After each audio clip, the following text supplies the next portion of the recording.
Hi, grades 3 to 5. So let's get started on our read aloud. Go grab your doodle books and anything you're coloring right now, colors, everything, and let's get started on chapter 9. After 3 weeks of day camp, my favorite activity is still pottery. Mouse, Russ, and Sam agree. The four of us haven't switched activities yet, even though we are supposed to try something new every week. Denise says by the end of the summer we should each have a really good idea, a good bowl to take home with us. My mother is not as happy about pottery as I am. This is because I come home covered with clay every day. It even gets in my hair and ears. The only bad thing about pottery are I have to put up with a lot of shampoos, and Mom is always chasing me with a Q-tip. Russ's mother runs the camp office. She's pretty nice. Russ looks just like her. He's a year older than me, but so small, he looks about 8. And between Russ and his mother, I have never seen so many freckles. Sam reminds me of Peter Hatcher. He thinks he knows everything. When his clay elephant broke in the kiln, he blamed it on me and Mouse for making too much noise while he was baking. Denise told him it wasn't anybody's fault, and maybe where I lost my spot.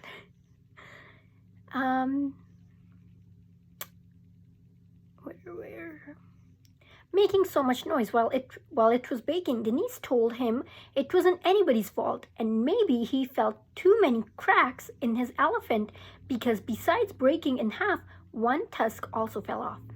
Sam is the only one of us who doesn't use the pottery wheel. He's always making animals, and elephants are his favorite. I can't imagine what he does with all his elephants. Mouse and I call him Bobber in private. Of course, we can't stay at pottery all day. That's our main activity from 9:30 until lunchtime. After lunch, we're supposed to have a quiet hour. We usually break up into small groups and sit under the trees. Most of our counselors play the guitar and we sing a lot. I've learned some very unusual songs at day camp. One is about Anne Boleyn, who was married to King Henry VIII of England, but when she didn't have any boy babies, he decided that she's not a good queen. And in this song, she's back in Henry's castle. I like to sing the songs, but I don't like to think about any scary thing. Anne Boleyn reminds me of the Headless Horseman. This morning, Denise asked me to go to the camp office to tell Mrs. Bindle that she's expecting an important phone call. When I got there, Mrs. Bindle was trying to use the copy machine. I can't believe this, she said. It's jammed again. I watched for a while as she tried to get it working. Want me to help you? I asked. That's very nice of you, Sheila, but you better get back to your activity and tell Denise I'll come and get her when her phone call comes through. I still didn't go, because all of a sudden I had a great idea about how to show the Terrytown kids that I was an expert at something beside bandaging legs. We had a class newspaper last year, I told Mrs. Bindle. I used to run off the copies in the office. Nobody had to help me. I did it all by myself. That must have been very interesting, Mrs. Bindle said. She was trying to pull the jammed paper out of the copier. It was. I could use your computer and copier if we had a camp newspaper, couldn't I? But we don't have a camp newspaper, she said. The copier pulled apart now. We should, I said. Should what? She asked. Have a camp newspaper, but we don't. Maybe we will. I called, running out of the office. I ran right into Mrs. Hailstorm, the director of our camp. He caught me so I didn't fall down. What's your hurry? He asked. Oh, Mr. Hailstorm, you're just the one I want to see. I told him. Do you know what we need here? No, what? A newspaper, a camp newspaper, and I've decided it's my duty to start one. Mr. Hailstorm said, that's a very good idea. I knew you'd think so. I'll be in charge of everything, I said. You may need some help, Sheila. Suppose I let you announce your plans this afternoon. Then you can form committee and decide and get started. I don't need committees. I said, I'm very experienced. I know exactly what to do. Running a newspaper is a big job, Mr. Hailstorm said, and nobody does it alone. I can do it, Mr. Hailstorm. You'll see. I've even got a name picked out. What is it? He asked. It's a surprise. You'll find out next Friday when you read the first issue. Well, Mr. Hailstorm said, you seem determined to try it on your own, so good luck.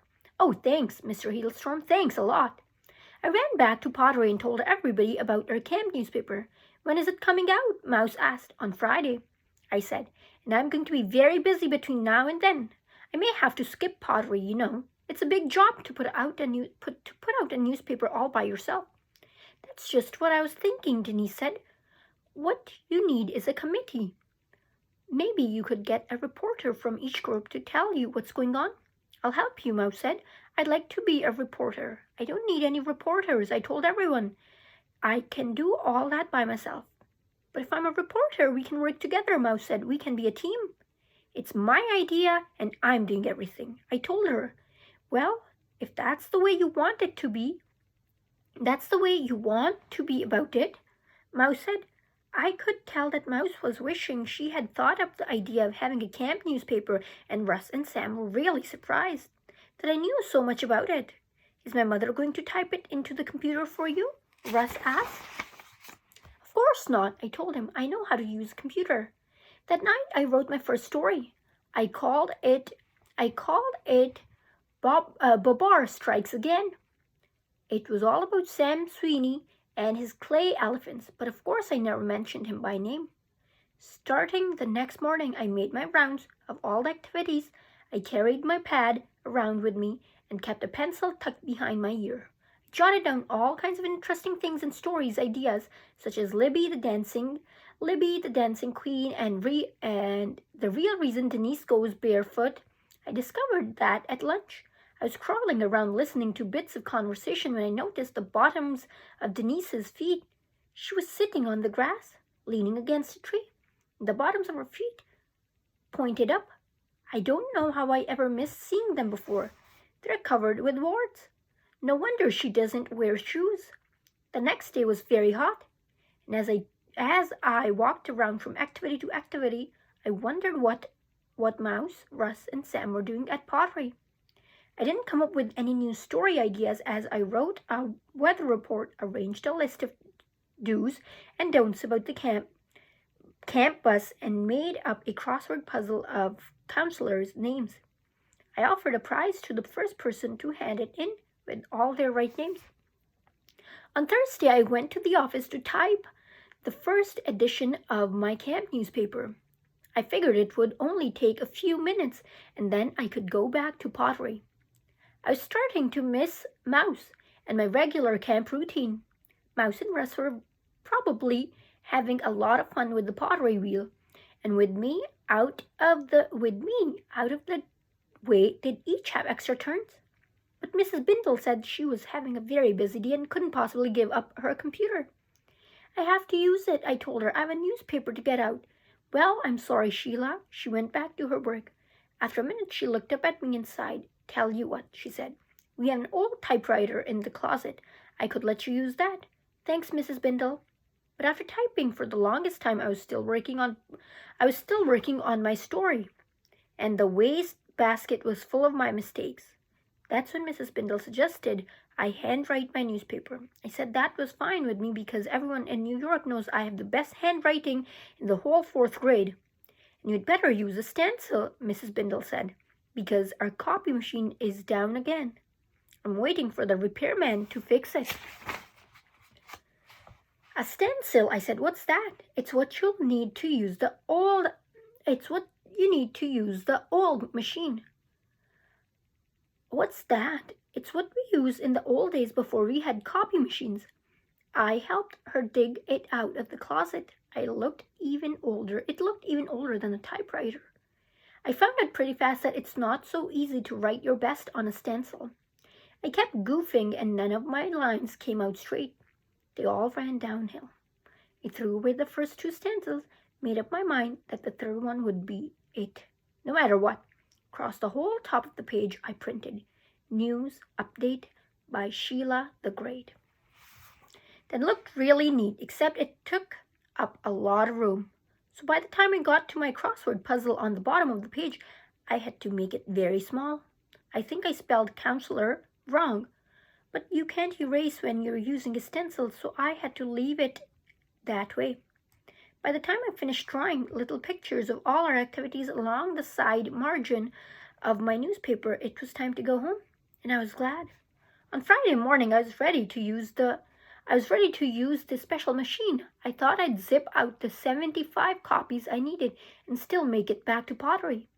Denise would probably let me use the wheel the whole time because I haven't had a turn all week. But I discovered that you can't just zip out copies of the newspaper. For one thing, the machine uses a special kind of ink, and after half an hour my hands were full of it. But the machine didn't have enough because every page came out blank. So I poured in a ton of ink, and then when I cranked out the first few copies, big blobs of purple were all over the paper, and you couldn't read anything I'd written. That's when Mrs. Bindle said she would get the machine going for me. I told her what this camp needed is better office equipment. You'll be more experienced next week, Sheila. It probably won't take so long then. I didn't want to think about next week, or the week after that, or spending the rest of my summer putting out the camp newspaper. 2 hours later, I was still cranking out copies. They looked better than the first batch, which I had to throw away. This time you could read practically everything, but the pictures in the margins weren't too clear. Still, if you looked hard, you could see that they were pictures. I couldn't understand why the crossword puzzle came out with such wavy lines. But at least I had my 75 copies of News Update ready. I didn't much care how they looked anymore. I was so glad to be done. I took my 75 copies, yelled goodbye to Mrs. Bindle, and ran out of the office. I personally handed a copy of my newspaper to every kid in camp. When Mouse saw it, she said, "What kind of newspaper is this?"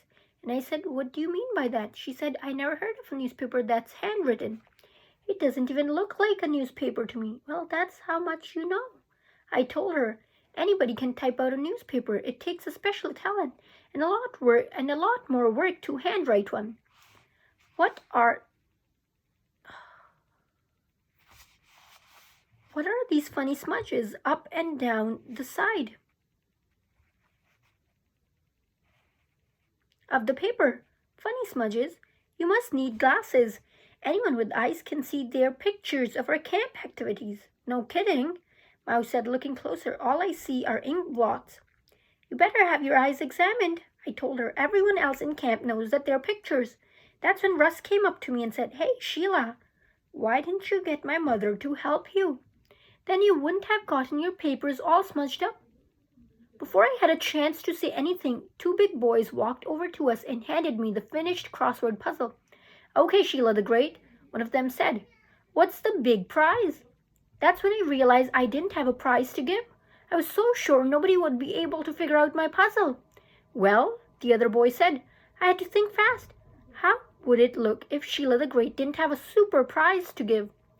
"Congratulations," I said.